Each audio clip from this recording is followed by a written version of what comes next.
किसी दिन धरी चलला यात्रा मालिक बंधु कलाकार आप संपूर्ण नीरव रही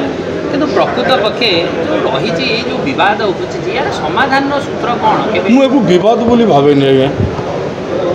ये केते जन स्वार्थनैसी लोक यात्रा को प्रकार प्रभावित कर बद नुह यात्रा आउे गोटे कथा हो जेकोसी इंडस्ट्री फिल्म इंडस्ट्री कहतु यात्रा इंडस्ट्री सब किसी ना कि गोटे प्रोब्लेम अच्छे किए क्या पैसा नहीं किए क्या देना ये सब बड़ कथा नुह ये बद नुह ये किसी स्वार्थनैसी लोक स्वार्थ साधन करने एमती से कलुषित कर बट यात्रा यात्रा हो रही कहीं किसी कलुषित कर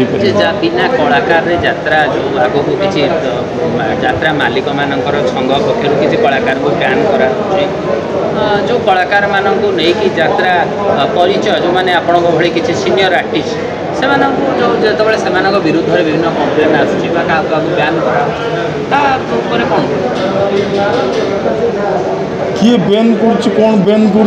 बाबद कहीपर मुझे बाबद किसी कन्फर्म नुह मुझे तार आंसर किसी दे पारि मु गोटे कथा कहली पूरा यात्रा को जब विभ्रांतकार परिस्थिति को नौकरी किसी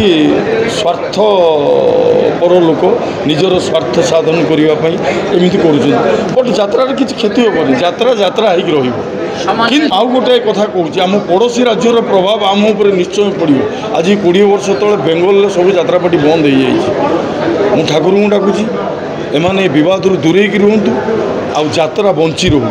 यात्रा बंची रही किसी ना 20,000 लोक यात्रा पर ओडिशा रे बंचुंट सरकार तो एक मान्यता देले नहीं तेणु जाओ सरकार को भी धन्यवाद दूँ मान्यता न दे सरकार को बहुत धन्यवाद।